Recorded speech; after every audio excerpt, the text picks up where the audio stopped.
Two people are hospitalized, one with very serious injuries following an early Tuesday morning rollover crash outside of Scottsbluff city limits. KNEB.TV News starts right now. From your trusted source for news in western Nebraska and eastern Wyoming, this is KNEB.TV News. Presented by Platte Valley Companies, premier provider of financial services. Hello, I'm Ryan Murphy. This is KNEB.TV News, powered by Platte Valley Companies. Thanks for joining me. In our top story, a 16-year-old has been hospitalized with serious injuries after being ejected during an early Tuesday morning rollover crash. The Scottsbluff County Sheriff's Office says emergency crews responded to the accident near Highland Road and County Road 28, where a Nissan Altima left the roadway and rolled several times. 22-year-old driver Lexi Rozanka of Scottsbluff and her 16-year-old passenger were both taken to Regional West, and she was later cited for driving under the influence and reckless driving. Scottsbluff Police, the Minutair Melbeta Rural Fire Department, and the Scottsbluff Rural Fire Department also responded to the scene. Well, a Kimball man who was facing two accusers in child sexual assault cases has been sentenced to prison after pleading no contest to lesser charges. 47-year-old Chris Wilson was arrested last April following a Nebraska State Patrol investigation regarding a report of assaults of a young child that had occurred in Kimball County in 2019. In March, Wilson pled no contest to amended charges of attempted intentional child abuse, a Class 4 felony, as well as a Class 1 misdemeanor charge of child abuse. Last week in Kimball County District Court, Wilson was sentenced to a total of 3 years in prison and received credit for 462 days already served. Additionally, he'll serve 12 months of post-release supervision. Under the terms of the plea agreement, Wilson will also be on the Nebraska Sex Offender Registry for 25 years. And a 42-year-old McGrew man remains jailed on a $99,000 bond after getting caught with drugs and a knife during a May traffic stop in Scottsbluff. A Scottsbluff County deputy pulled over Robert Brown because the owner of the vehicle he was driving had an active arrest warrant.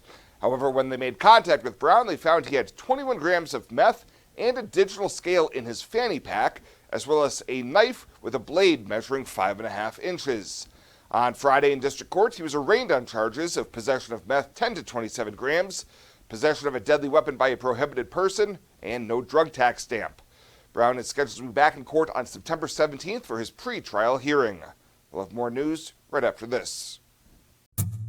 Whether you're gardening, searching for the perfect vacation home, or planning your next travel destination, your life is just as unique. Your Raymond James financial advisors, Jody Rosiska and Kevin Figg, get to know you, your passions, and your vision for the future, so you can live your life. That's life well planned.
Welcome back. Nebraska Governor Jim Pillen pointed to the state budget as one of the biggest accomplishments by state lawmakers in the recently concluded legislative session.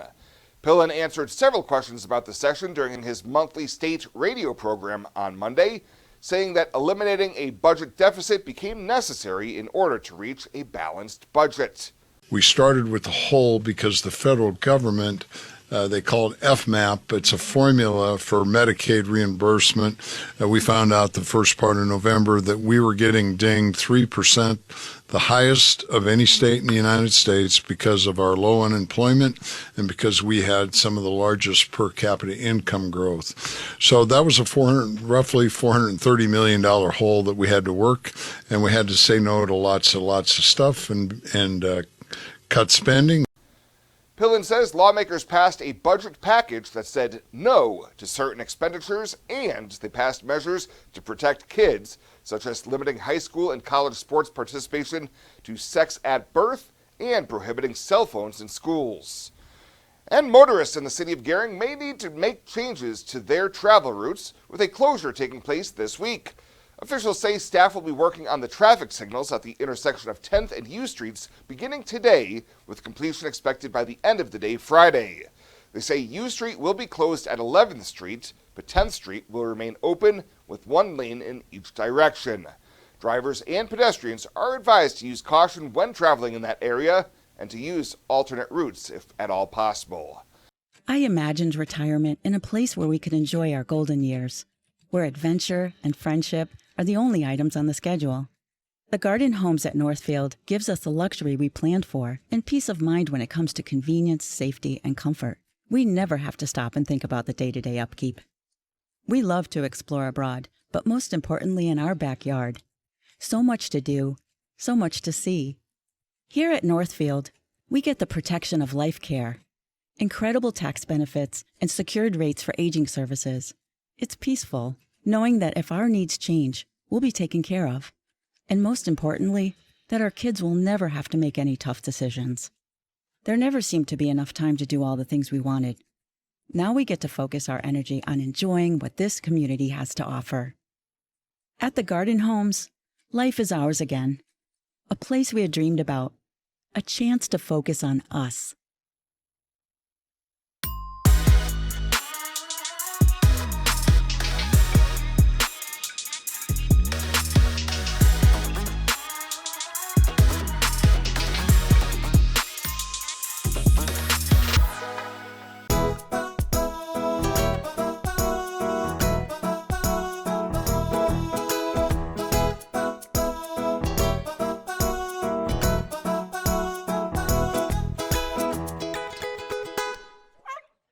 For this week's featured Pet of the Week, we meet Oscar, an 8-year-old domestic shorthair who's making his second stint at the Panhandle Humane Society.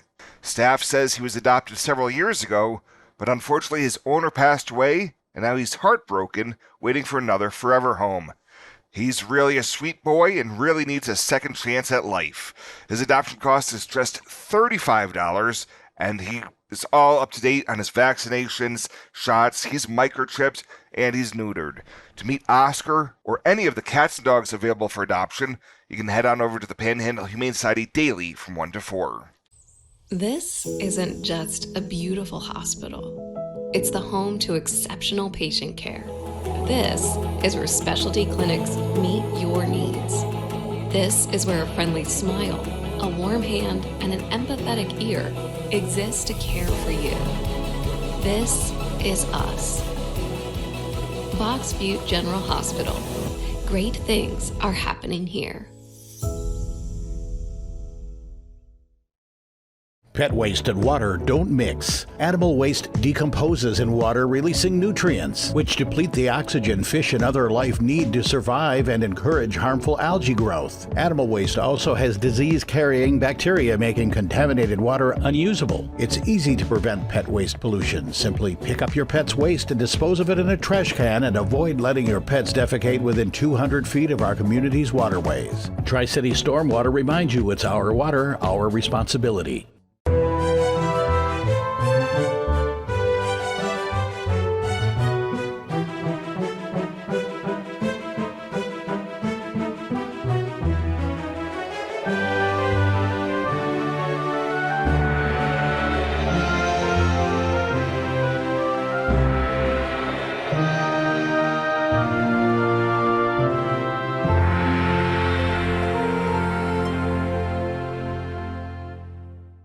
Let's take a look at your midweek community calendar, brought to you by Riverstone Bank. turbulence up ahead. You ran a little bit early, but I haven't quite made it yet. The world is very pretty, through the tiny little window. All the lights out in the city, they flicker way down the road.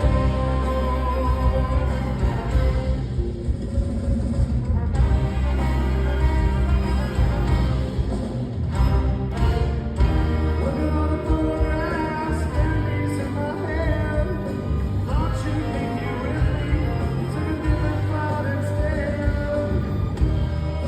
I miss my connection, but now I'm missing you. You still haven't landed. You took a red eye to the moon, red eye to the moon. You were taking us way too slow. Don't fly across the sky. In the feeling floating high.